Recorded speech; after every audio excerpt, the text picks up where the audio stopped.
Thank you very much. As you know, LittleBigPlanet was a very ambitious game for our small team. It focused on Sackboy playing through a simple platformer story which introduced the world to play, create, and share. So in LittleBigPlanet 2, we're staying true to that ethos of play, create, and share. But we're also, as you may have seen in the announcement trailer, massively expanding all of these areas, adding features like the Sackbot non-player characters, or character enhancements like the grapple hook, creative features from filmmaking tools to the 6-axis direct control seat, as well as a load of new community and share features that integrate with the web. But in the end, all of this just comes down to one thing: making fun games.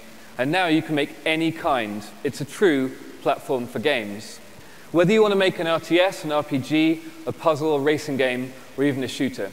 So today we're going to focus on that breadth and the new competitive scoring modes, which we showcase how easy it is to bring competition into LittleBigPlanet. I'd like to show you, with the help of my friends here, some examples we've just picked out for you live on stage. First up, we have Super Block Race. This is a super simple dexterity minigame, and it stars our Sackboys racing to match the falling blocks by pressing the X and O face buttons. Using direct control, you can create any mapping from the 6-axis controller to the gameplay. The time penalty for getting a mistake is balanced by the creator, and it's actually hiding a great depth to the gameplay. It was a great way to create a simple piece of gameplay mechanic with just a few physical tools that you'll be familiar if you've ever used Poppet in LittleBigPlanet 1. With the new competitive scoring, each player gets their own score, which can be set by the creator. And at the end of the level, here in 2 seconds, you get presented with a neat map so that the winner can celebrate in style. So next up, we have Crashy Crash. It's a kind of top-down sports sumo. And in this level, these guys are just trying to bump each other out of the ring. But what the creator's done here is add X and mapped it to give a boost, which adds an element of strategy. Again, it's a really simple game mechanic that was great fun to create using the physical tools. This level also showcases, for those creators out there, the mover objects, which allow you to attach them to any piece of the world and make it move exactly how you want, ranging from the central spawn point, which moves objects between layers, to any kind of motion that you can imagine. Once again, at the end of the level, you get a neat grid showing who did what to who and who's the ultimate winner. Lastly, I'd like to introduce you to the glorious chaos of multiplayer competitive action in this Rocket Arena level. This is actually the easiest one to build, simply placing objects in the world, setting gravity to low, and using a new character enhancement called the Creatinator.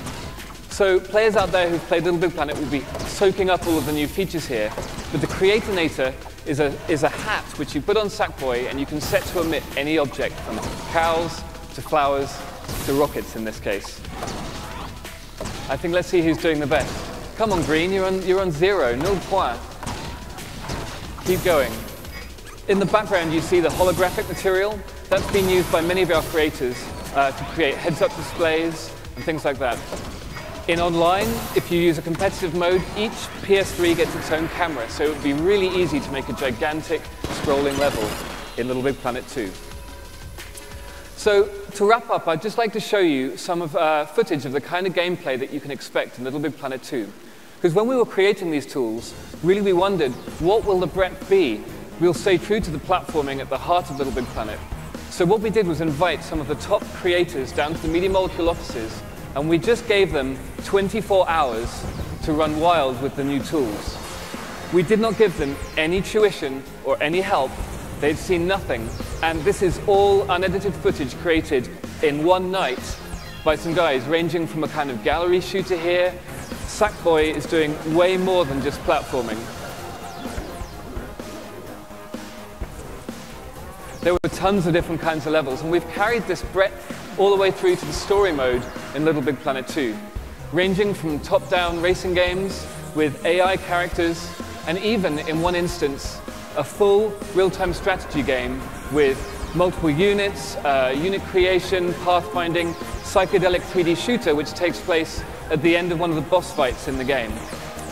What you just saw was an example of the breadth of the in-game tools, the things that we use at Media Molecule and which our fans and our creators use also, ranging from custom HUDs to all of those features in the RTS. It's super easy and it looks beautiful. With LittleBigPlanet 2, the breadth and the possibilities are endless. You can make any kind of game you can imagine. It's truly a platform for games. Thank you for your attention.